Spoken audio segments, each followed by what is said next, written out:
Kwentong Bayan. Hindi porket binabayaran ang isang tao, pwede mong gawin ang lahat ng gusto mo sa kanya. Darating ang panahon, may babalik sa'yo. Ang kwentong ito ay hango sa totoong buhay. Mula ito sa isa nating kabayan na itago na lang natin sa pangalang Army. Taong 2022, Mandaue, Cebu. Maawa ka na po, madam. Wala na po ako mapapasukang trabaho eh. Ito na lang po yung inaasahan ko. Hindi ko naman po sinasadyang masunog yung niluluto ko eh. Pakiusap po. Wika ni Marisa. Kasamahan ni Army bilang katulong. Maawa. Pinabayaran ka dito para ayusin ang trabaho mo. Dahil sa sinayang mong pagkain, babawasan ko yung sahod mo. Sige na. Hanggat kaya ko pang magtimpe, umalis ka na. Lumayas ka sa pamamahay ko. Ayoko ng mga hampas lupang kagaya mo. Wika ni Madam Silvia. Naiyak na lang si Marisa habang nililigpit ang mga gamit. Alam ni Army na masama ang amo, pero nagtitiis lang siya dahil kailangan ng pamilya niya ng pera. Hindi naman natatanggal si Army dahil magaling ito at masipag sa trabaho. Malaki ang bahay kaya kumukuha ng bagong katulong ang amo. Hindi ito kakayanin ng isang katiwala lang. Bagaman 6 na taon nang naninilbihan si Army kay Madam Silvia, saksi ito sa kalupitan ng amo sa mga nakukuhang kapareha. Hindi natatapos ang buwan, bigla na lang itong gagawa ng eksena para sa ikakasama ng mga katiwala. Isang araw may kinuha muling katiwala ang amo, si Elsa na tubong sikihor. Maganda, makinis at masasabing maayos magdala ng sarili ang dalaga. Ayon naman kay Elsa, kailangan niya ng trabaho dahil iniwan siya ng asawa habang ang anak nila ay may malubhang sakit. Naisa nang matustusan ni Elsa kahit pangkain at gamot man lang ng anak. Siguro naman hindi mahina yung utak mo, ano? Ayoko ng katulong na walang alam. Army, turuan mo siya ng mabuti. Siya na ang huli. Hindi na ako kukuha ng iba. Nakakakulo ng dugo ang mga nauna. Wika ni Madam Silvia. Paanong tatagal ang mga katulong sa bahay na to? Ayusin mo kasi yung ugali mo, Silvia. Abay, daig mo pa ang demonyo kung magsalita sa kanila eh. Isipin mo naman tao din sila, nasasaktan sa mga sinasabi mo. Hindi naman lahat kagaya ni Army na madaling turuan eh.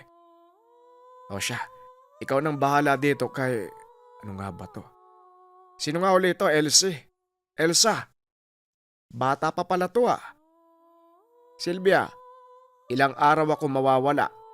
Pakiusap, bawasan mo yung bunganga mo. Wika ng asawa ng amo. Ang pangalan nito ay Alejandro. Tahimik lang naman si Madam Silvia. Tinitigan niya ng masama si Elsa mula ulo hanggang paa. Lalo na nang alalayan ito ng asawa na magdala ng gamit sa kwarto kasama si Army. Ilang oras pang lumipas, matapos maayos ni Elsa ang mga gamit, tumulong na din ito kay Army na magligpit ng kusina. Napag-alaman niya na dalagang inapala ang bagong kasama. Kagaya niya, mas bata nga lang ng kalahating taon si Elsa sa kanya. Sa paglalarawan ni Army, hindi pa gaanong sanay sa gawaing bahay ang kasama. Kagaya din ng mga nauna, kailangan pa nito ng aalalay para magawa ng maayos ang gawain. Habang tinatapos ang pagliligpit, inisa-isa ni Army ang mga nakaatang na trabaho kay Elsa. Medyo nahirapan siyang turuan ang dalaga. Hindi kabisado ni Elsa ang tawag sa mga gamit dahil ayon dito, walang ganon sa kabundukan. Maging ang pagsaksak sa kuryente Natatakot ang dalaga. Nabahala si Army sa kasama. Nakikita niya na kung ano ang mangyayari kay Elsa. Ate, salamat sa pag-alalay mo sa akin ha. Nga pala may ibibigay ako sa'yo. Para lang sa'yo ha. Huwag mong ipapabasa kahit kanino. Kapalit ng kabutihan mo sa akin. Mga banal na salita yan eh. Pwede mong gamitin pang proteksyon. Binibigay ko lang yan sa mga piling tao. Wika ni Elsa. Aba, papel. Na may nakasulat na Latin. Ay nako, salamat ha. Pero parang nakakakilabot kung basahin eh. Paano mo nalaman to? Saka bakit may ganito ka? Tugon ni Army. Turo lang po yan ng lola kong namatay na. Magaling na manggagamot yun eh. May mga naturo siya sa akin lalo na yung mga katagang magagamit ko pang depensa kung sakali. Saka hindi lang yan basta manggagamot ang lola ko, Ate Army. Marunong din po yun ng lihim na karunungan na mula po sa demonyo. Tugon ni Elsa. Napatitig si Army kay Elsa. Biglang nagtayuan ang balahibo sa katawan niya. Tila biglang nagbago ang itsura ng magandang babae sa harapan niya. Hindi naman nagpahalata si Army. Tumawa lang ito para magkunwari na hindi siya naniniwala sa mga sinasabi ng dalaga. Nakangiti sa kanya si Elsa na tila ba binabasa ang aura niya. Binasag ng malakas na boses ang kanilang pag-uusap. Sumisigaw ang amo dahil hindi niya makita ang hinahanap. Nagwawala ito na maging ang mga nakahanay na unan sa upuan. Tinatapon niya kung saan-saan. Lumapit si Army para pakalmahin ang amo, pero hinanap nito ang bago. Gusto niyang si Elsa ang maganap. Sa kasamaang palad, hindi niya alam ang itsura ng pinapahanap ng amo, kaya halos hahambalusin siya nito at paulit-ulit na sinabihan na mahina ang utak. Ilang sandali pa, may nakitang libro si Madam Sylvia sa paanan ni Elsa. Walang ano-ano'y dinampot niya ito at pinukpok sa ulo ng bagong katulong. Naupo si Elsa sa sahig dahil sa lakas ng pagkakapukpok sa kanya. Sinasabi ko sa'yo, ayoko nang mahina ang utak. Army, kunin mo nga yung babaeng yan. Mamaya hindi ko matansya. Ano pang magawa ko sa kanya? Lumayas ka sa harapan ko. Wika ni Madam Sylvia. Pasensya na po kayo. Hindi na po mauulit. Tugon ni Elsa. Hinila na siya ni Army sa kusina. Kinakabahan ito dahil unang araw pa lang ng kasama. Nasaktan na siya ng amo. Napailing na lang si Army sa nakitang ugali ng amo. Tila nasisiraan ito sa tuwing sinusumpong ng masamang ugali. Inalalayan na lang niya ang kasama habang sinusuri ang ulo nito. Bumukol, kaya kaagad niyang nilagyan ng yelo para humupa ang pamamaga.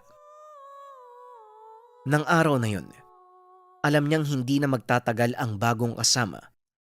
Maging siya naisip na ding umalis. Pero ayon naman sa kanya, mahirap nang maganap ng panibagong amo. Kaya naman titiisin niya na lang ang hirap sa trabaho. Ate, ganun ba talaga yung matandang yun? Pasensya na ha. Unang araw ko pa lang, parang hindi na kaagad maganda ang nangyari. Kung hindi lang nasa pagamutan yung anak ko eh. Hindi ko sana papasukin to kaso kailangan niya ng gamot eh. May alam ako mga pamamaraan sa panggagamot. Pero hindi ko kayang mapagaling ang anak ko. Doktor ang kailangan niya, Ate Army. May kanser ang anak ko eh. Kaya kailangan ng malaking pera para maduktungan man lang ng kaunti ang buhay niya. Wika ni Elsa. Sino namang nagbabantay? Diyos ko. Ang buhay nga naman ano. O siya, sige, gabi na din eh. Hayaan na natin ang mga hindi natin natapos na gawain ngayong araw. Magpahinga na muna tayo. Bukas maaga tayong gigising. Kailangan nating maihanda ang agahan bago mag-alas 6. Maraming inaasikaso yung bruha nating amo eh. Kaya laging mainit yung ulo. Sa pagkakaalam ko, kaliwat kanan ng negosyo niya. Dagdag pa na palaging wala ang asawa. Kaya sige na, magpahinga na tayo. Wika ni Army. Kagad namang sumunod si Elsa. Mabilis na nakatulog dahil sa mahabang biyahe. Dagdag pa na medyo sumama ang pakiramdam dahil sa pagpalo sa ulo niya. Iisang kwarto lang ang dalawa. May 2 higaan at medyo may kalaparan ng kwarto. Dala ng pagod nakatulog din kaagad si Army. Maghahating gabi. Bigla itong nagising ng makaramdam ng panlalamig. Tila nanonood sa kalamnan ang kakaibang enerhiya. Hindi niya malaman kung saan ang gagaling. Dahil nakapatay ang ilaw, wala siyang maaninag na kahit ano, maliban sa maliit na bintanang nakabukas. Inisip niya na baka mahangin lang sa labas at nakapasok sa loob ng kwarto. Bubuksan na sana niya ang ilaw, pero may narinig siyang tunog. Napaisip si Army kung saan ito nanggagaling. Nung una akala niya tila mahinang pagkanta. Pero hindi nagtagal. Nagulantang siya nang makita niya si Elsa. Ayon kay Army, nakaramdam siya ng kakaibang takot. Kaya imbis na alamin ang nangyayari, bumalik ito sa pagkakahiga at nagtalukbong ng kumot. Napabigkas ng panalangin si Army dahil yung tunog na naririnig niya para bang nagmumula sa demonyo. Ilang oras pa ang tinagal ni Army sa ganong posisyon hanggang sa tuluyang nakatulog. Ate Army, gising na po. Akala ko po ba maaga tayo? At saka parang wala kang tulog, ate. Ayos ka lang ba? Tanong ni Elsa. Kanina ka pa ba gising? Ay nako, pasensya ka na. May nangyari kagabi eh. Hindi ako nakatulog dahil sa... aray ko. Medyo masama siguro ang pakiramdam ko. Parang lalagnatin ako eh. Tugon ni Army. Totoo po ba yan? Huwag kang magpalusot. Alam kong nakita niyo ko kagabi. Huwag po kayo mag-alala. Hindi naman po ako masamang tao eh. Tugon ni Elsa. Kahit ganon ang nangyari, pinakalma niya ang kasama. Sinabi ni Elsa na walang kasama ang bata sa ospital. Gumawa na lang siya ng ritual para kahit papano mapaabot ang proteksyon sa anak sa pamamagitan ng pag-uusal. Napangiti naman si Army kay Elsa dahil mabuti naman pala ang intensyon nito. Tanghali na nang bumangon ang amo. Ayon kay Madam Sylvia, wala naman itong gagawin sa araw na yon kaya medyo nabahala si Army. Ayon sa kanya, sa ilang taon na naninilbihan kabisado niya ang pag-uugali ng amo. Ultimo mga galawan nito. Kaya inabisuhan niya ang kasama na maging alerto. Ramdam niya na may gagawin na namang hindi maganda ang matanda. Ilang sandali pa ang lumipas. Hindi nga siya nagkamali. Mayat-maya nitong tinatawag si Elsa at inuutusan. Tumatawa pa ito na pinapahirapan ng dalaga. Dagdag pa ni Army. May sayad nga siguro ang amo. Pagod ka na ba, Elsa? Pagpasensyahan mo na sana ang amo natin ha. Pinaglihi yata sa sama ng loob ng bata yan kaya ganyan eh. Halos lahat ng nakukuha niyang kasama ko, ginagawa niya ng problema. Pasalamat siya, wala ang asawa niya ngayon. Wika ni Army. Hayaan mo na po ate, kaya ko naman eh. Kulang lang siguro sa dilig. Kulang sa pag-aaruga. Kaya kulang sa pansin. Talagang lahat na lang ano. Nga pala, may pinapagawa siya sa akin kanina kaso may kumausap sa kanya eh, kaya hinayaan ko na. Lumayo muna ako sa kanya ate. Nararamdaman ko may kakaiba sa kanya. Parang ibang tao siya ngayong araw. Pagpapaliwanag ni Elsa. Oo, mula nung nahuli niya yung asawa niyang may ibang babae, doon nag-umpisa ang pagbabago ng ugali niya. Hindi naman yan ganyan dati. Kaya nga nagtagal ako sa kanila eh. Pansin ko kapag nakikita niyang magandang nakukuhang katulong, bigla siya nag-iiba. Pero pinapanalangin ko nga, bumalik sa dati si Madam Sylvia na nakilala ko. Wika ni Army. Napaisip si Elsa. Tila may kung anong nakasanib sa katawan ng amo. Maitim ang budhi, kaya mabilis itong napasok ng masamang presensya. Napabuntong hininga si Army sa sinabi ng kasama. Magtatanghalian nang mapansin ni Army ang pananamlay ni Elsa. Ayon dito, nakatanggap siya ng mensahe mula sa pagamutan kung nasaan ang anak.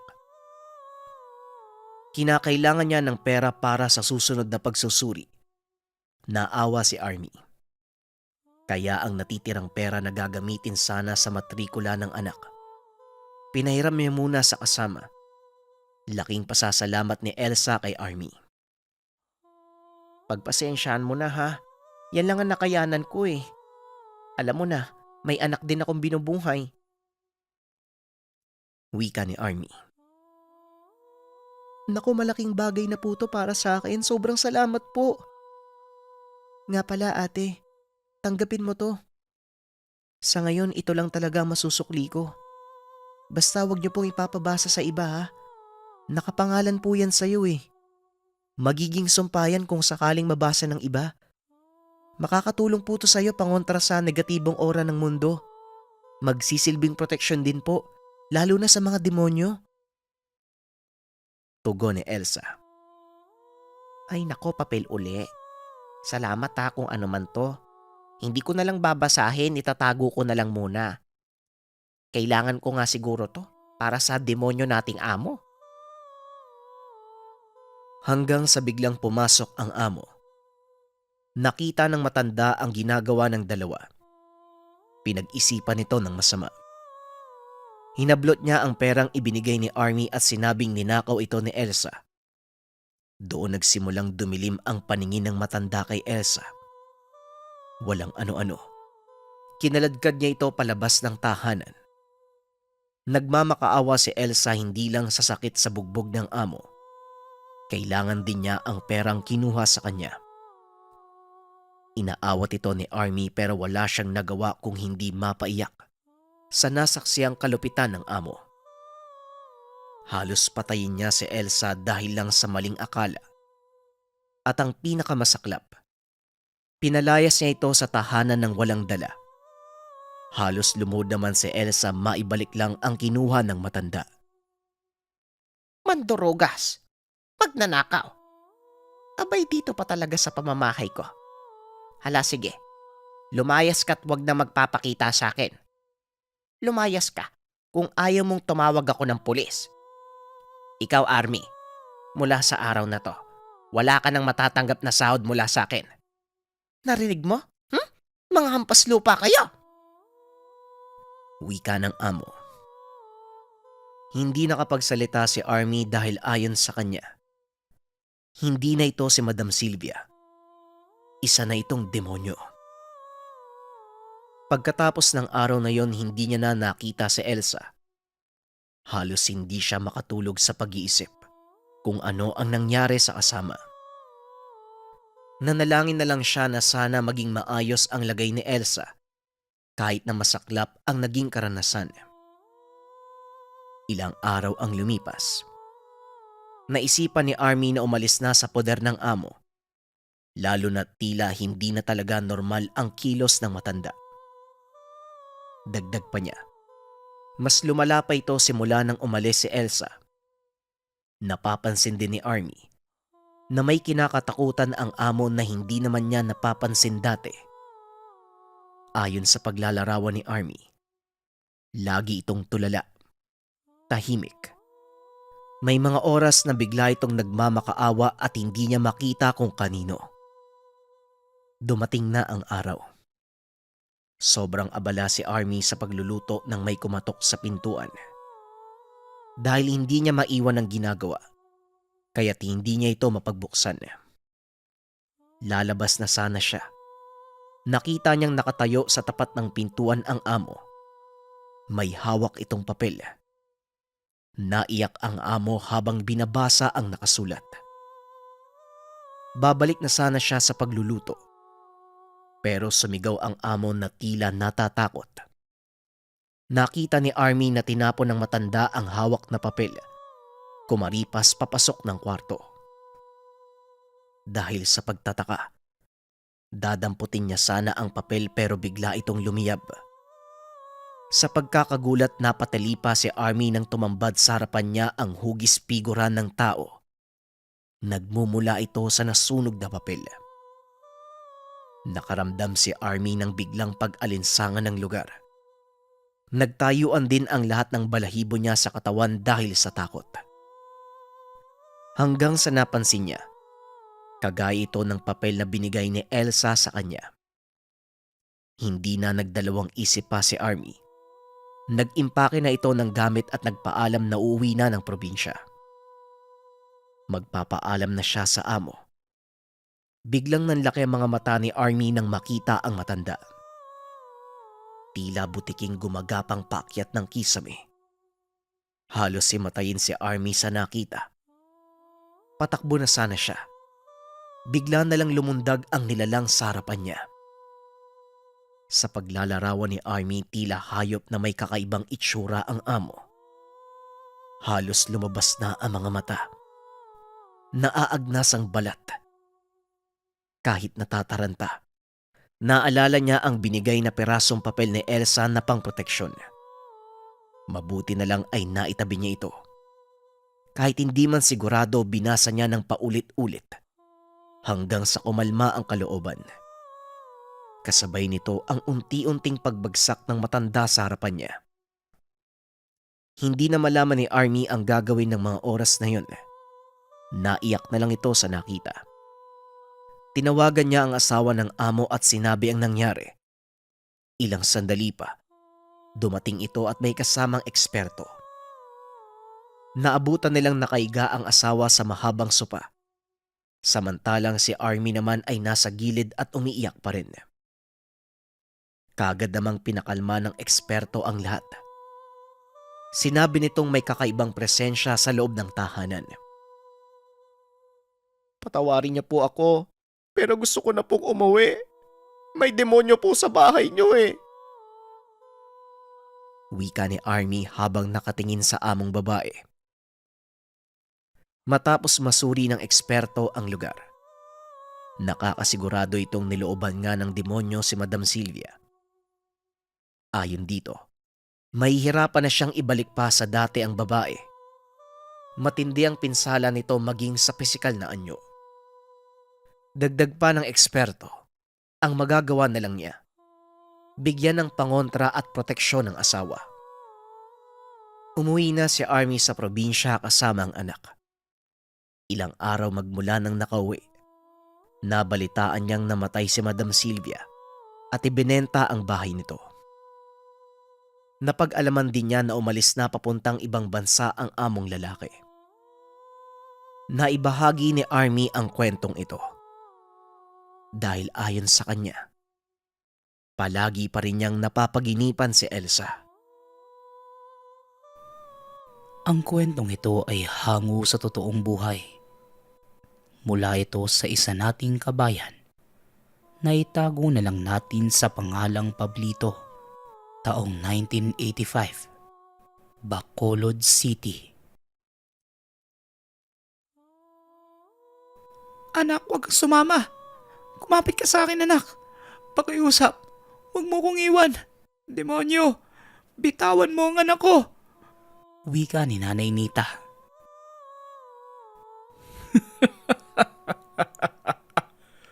Wala ka nang magagawa. Akin na si Tina. Akin! Tugon ng demonyo. Dumagundong ang buong paligid. Kasabay ng pagkawala ng kaluluwa ng anak ay siya ding pagkawala niya sa katinuan. Sinisisi ni Nanay Nita ang sarili kung bakit sa dami ng natulungan, hindi man lang niya nailigtas ang sariling anak. Makalipas ang 1 buwan. Ngayon ang unang araw mo? Ako nga pala si Rodolfo. Matagal na ako nagbabantay sa paralang to. Siya nga pala, kung may gusto kong itanong o hindi kaya hindi ka naiintindihan, sabihan mo lang ako ha. Wika ng gwardyang si Rodolfo. Sige po, maraming salamat. Ako lang po ba yung natanggap na kapalit nung nadisgrasya? May kalumaan na pala yung paaralan na to, no? Saka parang may kakaibang storya. Marami din bang mga guro dito? Tugon ni Pablito. Bago ka ba dito? Kuya Rodolfo, patulong naman po. Pasensya na ha, mukhang may pinag-uusapan kayong... Wika ng guro na si Sinaya. Nahinto ito sa pagsasalita nang marinig ang sigawan ng mga mag-aaral palabas ng silid. Takot na takot ang mga bata dahil ayon sa kanila, isa na namang kaklase nila ang nagwawala na tila sinasapian. Sumigaw ang guro at humingi ng tulong sa mga bantay ng lugar. Kaagad namang inalam ng dalawa ang nangyayari. Walang takot na niyakap ni Pablito ang batang nagwawala.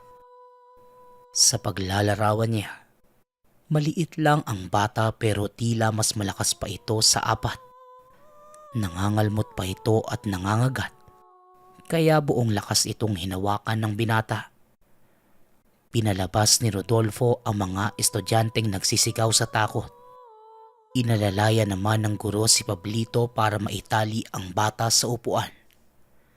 Nag-utos din ng iba pang guro na magtawag ng pari sa malapit na simbahan sa lugar. Maswerte namang tumugon ang paring ipinatawag. Abay, pang ilang estudyante mo na ba ito, Zenaya? Hindi na ito normal. Madami ng mga batang dinadamay ang mga ligaw na espiritu sa paaralang to. Siya nga pala, ililipat na ako ng parokya sa susunod na linggo. Sana naman, bago ako umalis makakita tayo ng solusyon sa problemang ito. Isang kaluluwang hindi matahimik. Dito lang mismo sa silid na ito nagpaparamdam. Wika ni Father Nelson. Kaluluwa? Sa pagkakaalam ko kung may ganun man, posibleng naghahanap siya ng stisya kaya nanggagambala. Matagal na ako dito, Father, pero wala naman akong naaalala na ganun. Wala din namang nangyari sa silid na to, maging sa buong eskwelahan. Tugon ni Rodolfo. Maaaring hindi dito mismo, pero posibleng tumawid o galing sa kalapit na lugar.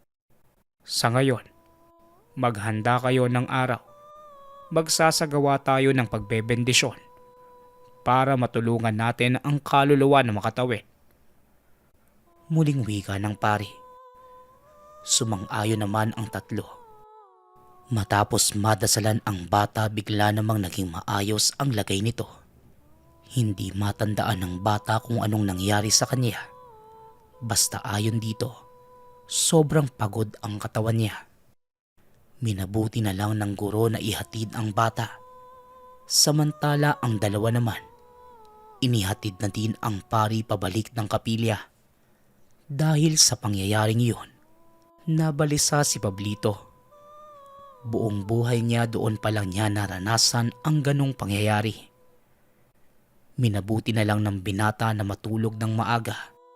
Ramdam pa din niya ang kakaibang kilabot at halong pagod sa pagpigil sa bata. Pabalik-balik ito sa isipan ni Pablito. Hindi niya inaakala na totoo pala ang sanib.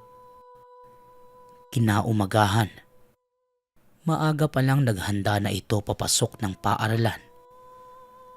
Ayon sa kanya, sinisigurado niya munang malinis at maayos ang mga silid. Hindi naman kalayuan ang paaralan sa tahanan ng binata. Mabilis lang siyang makakarating kahit lakarin lang. Habang naglalakad papasok ng paaralan, may namataan siya na isang matandang babae. Panay ang nguya na tila sinisipat ang lugar. Napaisip ang binata kung bakit sobrang aga namang namamalimos ng matanda. Sa paglalarawan niya, gusgusin ito at nakayapak lamang. May bitbit pa itong supot na kung hindi siya nagkakamali, yon ang hinunguya na matanda. Ilang sandali pa na makalapit ng tuluyan sa pasukan ng paaralan, napaatras si Pablito dahil kakaiba ang baho na matanda. Natakot naman ang binata nang bigla itong ngumisi at nagsalita. Mapupula ang mga ngipin nito.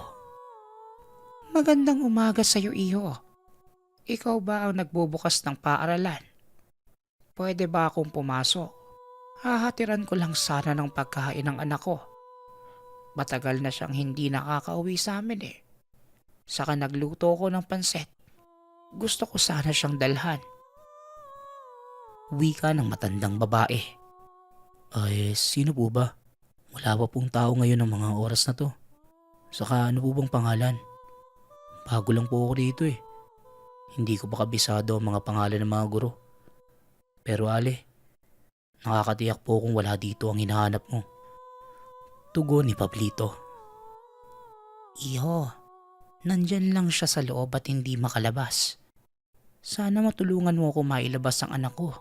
Parang Naudlot sa pagsasalita ang matanda. abay ang aga-aga eh. Nandito ko na namang baliw ka. Umalis ka na. Baka ano pang magawa ko sa'yo eh. Ano? Wala dito ang hinahanap mo.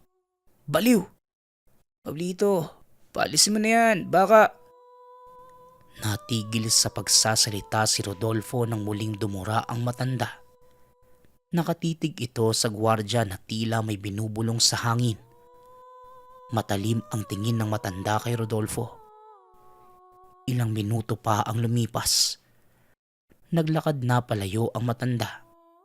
Matapos yon, biglang namilipit sa sakit ng tiyan si Rodolfo. Hindi pa nakapasok sa loob, bigla itong nagsuka ng pulang likido. Inalalaya naman siya ni Pablito. Ayon sa kanya, nabigla siya sa nangyari sa kasama. Naiisip ng binata baka hindi lang nakapag-agahan ng gwardya, kaya ganun ang nangyari. Para hindi ko na yata kakayanin magtrabaho ngayong araw. Pwede bang ikaw na muna ang bahala dito? Uuwi na lang muna ako. Para kasi... Bigla itong sumuka at sa tagpong yon, itim na likido naman ang lumabas sa bibig ng kasama na may kasamang mga insekto. Naiyak sa takot si Rodolfo dahil ayon sa kanya, maaaring may kinalaman ang kaharap kanina. Kahit nangihina, nagawa pa nitong magkwento patungkol sa matandang gusgusin. Ayon sa kanya, ang matandang nakita ni Pablito kanina ay si Nanay Nita, isang bantog na mambabarang noong hindi pa nababaliw. Dagdag pa ni Rodolfo, hindi niya naman intensyon na bastusin ang matanda. Pero hindi ito aalis kung hindi niya papagalitan. Ayon pa dito, hinahanap ng matanda ang anak na nasa loob ng paaralan. Pero hindi naman ito matagpuan ni Rodolfo. Gayong hindi naman sinasabi ng matanda ang pangalan.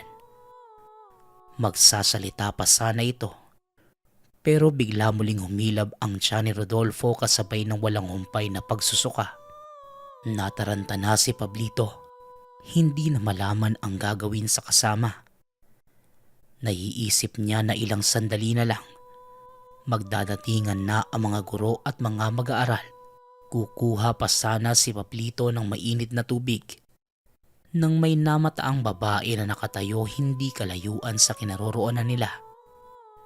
Ngumiti ito sa kanya at lumapit.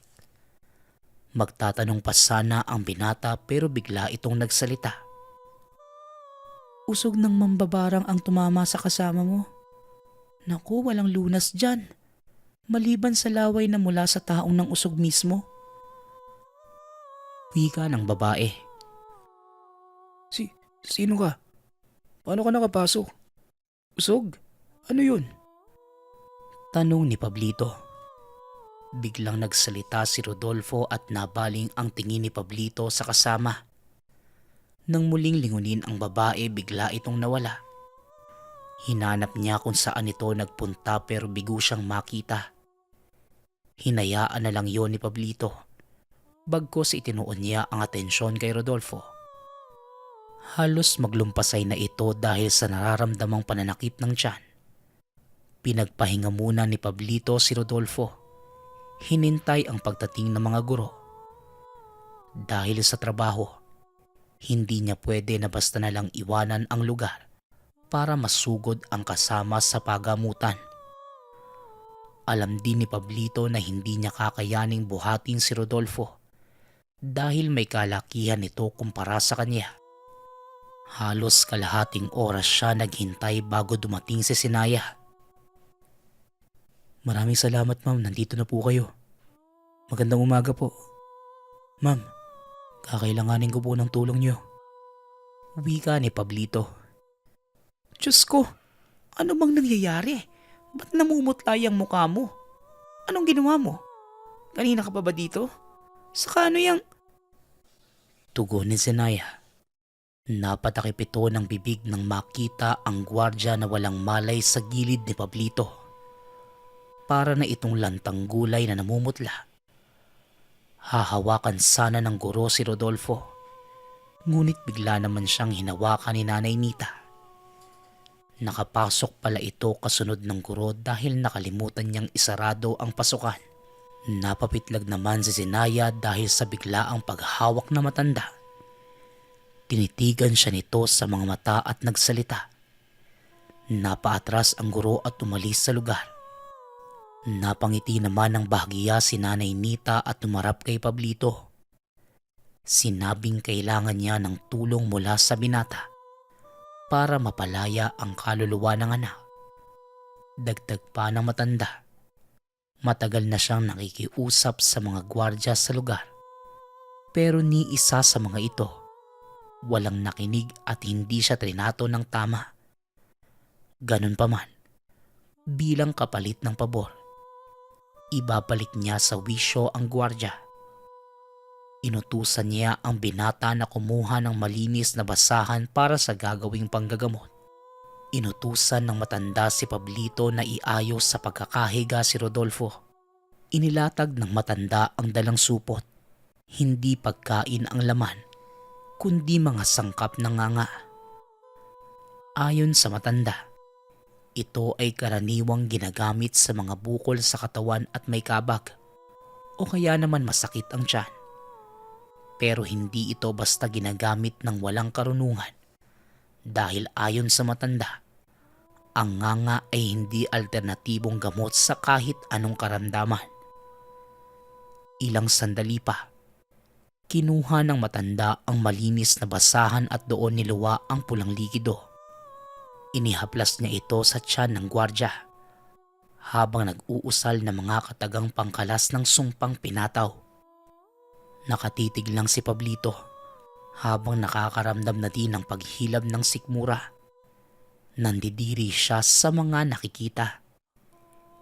Iniwasan niyang ipahalata sa matanda ang nararamdaman. Inalalayan na lang niya na matapos ang ginagawa nito.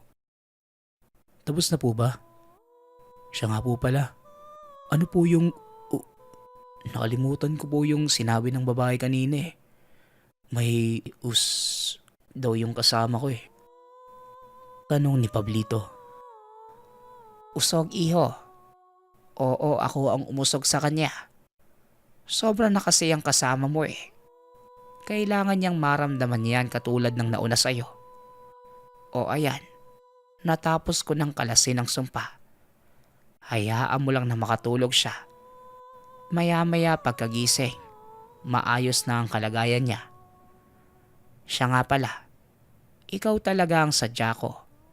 Alam kong nakita mo ang anak ko, iho. Bukas ang ikatlong mata mo. Maging ang pambihirang ora na pumapaloob sa'yo. Alam kong sa oras na to, tamang tao na ang kaharap ko. Tugon ni Nanay Nita. Nanay Nita, tama po ba? Tulong? Ano po bang tulong ang kailangan niyo? Saka nakapagsasalita kayo na maayos, hindi kagaya kanina. Hindi ko po kayo maintindihan eh. Maya-maya lang po, magdadatingan na yung mga mag-aaral. Mag-uumpisa na ang trabaho ko. Hindi ko naman po pwedeng iwanan na ganito ang kasama ko. Wika ni Pablito. Kalma. Oo, nakakapagsalita ako ng tuwid. Lalong maayos ang isipan ko. Pasensya ka na sa itsura ko ah. Matagal na akong hindi nakakauwi sa amin dahil sa pag-aalala sa anak ko. Iginapos ng demonyo ang kaluluwa niya dito. Mahabang kwento, pero sa maikling sabi, guro dito ang anak ko si Leticia. Dito rin siya mismo namatay sa paaralang to. Tugon ni Nanay Nita. Namatay? Kailan po yun nangyari? Iba naman po yung kwentong narinig ko, Nanay Nita eh. Anak niyo? Ang alam ko, gwardiya yung pinalitan ko eh. Yung nadisgrasya po nung nakaraan, kahit itong kasama ko, ganun din po yung kwento. Tanong ng binata. Makinig ka sa akin. Ang gwardyang sinasabi mo, siya ang nakapatay sa anak ko. Pilit nilang tinakpan ng istorya para hindi matakot ang mga estudyante. Dahil sa nangyari, hindi makatawid ang kaluluwa niya. Kaya napansin mo, ilang kabataan na ang nasasaniban. Iho, gusto ko lang mapalaya ang kaluluwa niya at makatawid sa liwanag. Pero hindi ko magagawa yon kung hindi mo ko tutulungan. Kaya nagmamakaawa ko. Pumayag ka lang. Kusa na akong aalis dito. Tugon ng matanda. Napaisip ng malalim ang binata. Hindi niya alam kung paano matutulungan si Nanay Nita. Pero dahil sa nakita at nasaksihan, alam niyang nagsasabi ito ng totoo. Pumayag na lang si Pablito para sa ikakatahimik ng lahat. Inilatag ng matanda ang gagawing plano. Hihintayin nilang maggabi para sa gagawing ritual. Dahil maaga pa ng mga oras na yon, lumabas na muna ang matanda. Hindi nakita ni Pablito kung saan ito sumuot. Inayos na lang niya ang kaibigan na mahimbing nang natutulog na mga oras na yon. May kaba sa dibdib ng binata. Ayon kay Pablito, buong buhay niya ngayon lang naranasan ang ganitong pangyayari. Napapabuntong hininga na lang ito tuwing naiisip ang sinabi ng matanda na ginapos ang kaluluwa ng demonyo. Naging maayos naman ang araw na yon. Nagising ang kaibigan na nagulat kung bakit siya nakatulog. Hindi nito maalala ang mga nangyayari. Nagtataka pa ito kung bakit puno ng kulay pula ang tiyan. Nagmadali nang umuwi ang kasama. Naglabasan na din ang mga estudyante pati na rin ang mga guro. Inayos na muna ni Pablito ang trabaho. Siniguradong naisarado ang mga silid at napatay ang mga nakasaksak na mga kagamitan. Sa pag-iikot niya, nakaramdam na mabigat na presensya si Pablito lalo na sa silid kung saan lagi may sinasapian. Nagmadali na lang ito sa ginagawa. Hindi na umuwi bagkos sinintay na lang na makabalik ang matanda. Handa ka na ba? Hinihintay ko lang bumaba ang araw. Kumuha na rin ako ng magagamit natin. Iho, para hindi tayo magkaproblema, pakiusap ko lang sa'yo. Sundin mo lahat ng sasabihin ko. Dito lang tayo kung saan nagsimula ang lahat. Wika ni Nanay Nita. Sinarado ni Pablito ang buong lugar at siniguradong walang makakapasok na kahit sino. Habang ang matanda naman, gumawa ito ng bilog gamit ang asin. Naglatag din siya ng kandilang gagamiting ilaw sa pagpapatawid ng kaluluwa. Nang masiguradong maayos na ang lahat, saka pinapasok ni Nanay Nita ang binata sa ginawang bilog. Pinaupo niya ito kaharap niya. Pero nasa labas ng bilog ang matanda. Lahat ng kailangang gawin ay nasabi na niya sa binata. Nanay Nita, inakabahan po ako sa gagawin natin. Parang may kakaiba po ako nararamdaman eh. Wika ni Pablito. Sandali lang. Magnganga muna ako. Huwag kang masyadong tensyonado, iho. Lakasan mo ang loob mo dahil wala na itong atrasan. Pumili ka. Mapapatawid mo ang anak ko o pati ikaw. Matatangay din ang demonyo. Tugon na matanda. Dumura pa ito bago sumubo ng binilog na dahon. Habang umunguya, inabot niya ang basong may tubig na nilagyan ng kaunting asin. Nag-ihip din ito ng pamproteksyon para sa binata. Ilang saglit lang nang mainom ng binata ang tubig. Pinaupo niya si Pablito. Pinakalma at pinapikit na mga mata. Nang mga oras na yon, malamig ang pakiramdam ng binata. Hanggang sa naglakbay na ang diwa niya sa kawalan. Habang ang matanda naman, nagsasalita sa harap niya sa hindi maintindihang lingwahe. Napasigaw ito na tila may puwersang kumakalaban sa ginagawa. Ilang minuto lang ang nakalipas, biglang napaungol ang binata. Uminit ang aura ng paligid na tila napapalibutan siya ng apoy. Nasaan ka, iho? Pakiusap. Manatili kang kalmado at lakasan mo ang loob mo.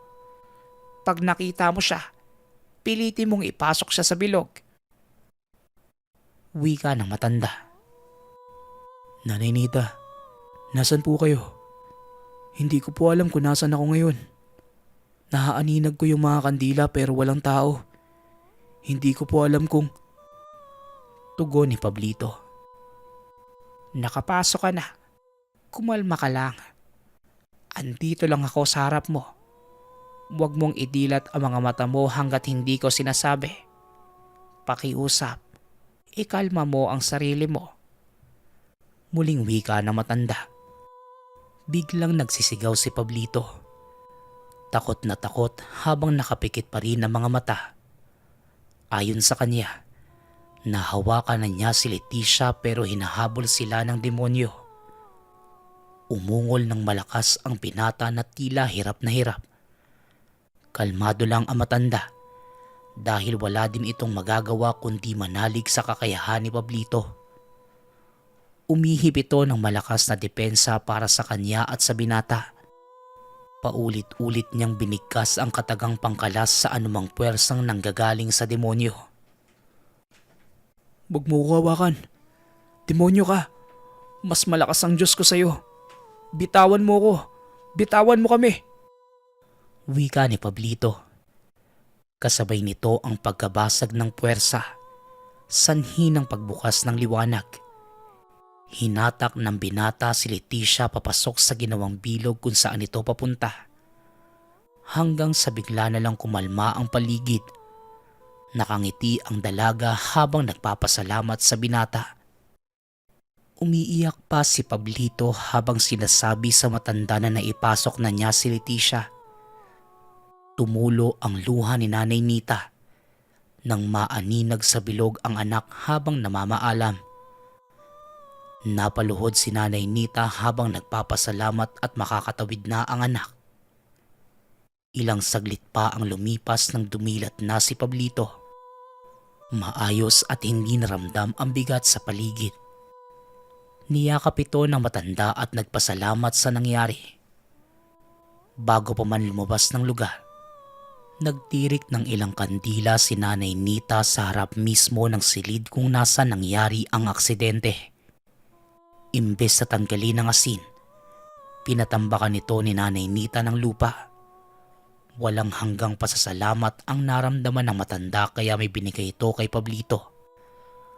Ayon sa matanda, magkakaroon ng proteksyon at swerte kung sino man ang pinagkalooban niya ng gamit.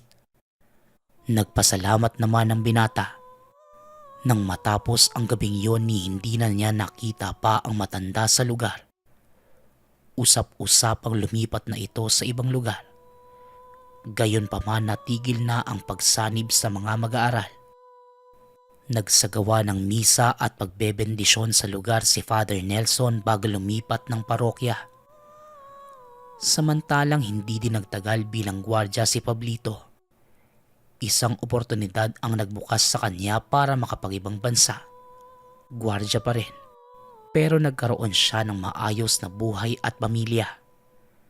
Magpasa hanggang ngayon, meron na itong 2 anak. Ibinabahagi niya sa mga ito ng minsang mapakawalan ang kaluluwang ginapos ng demonyo.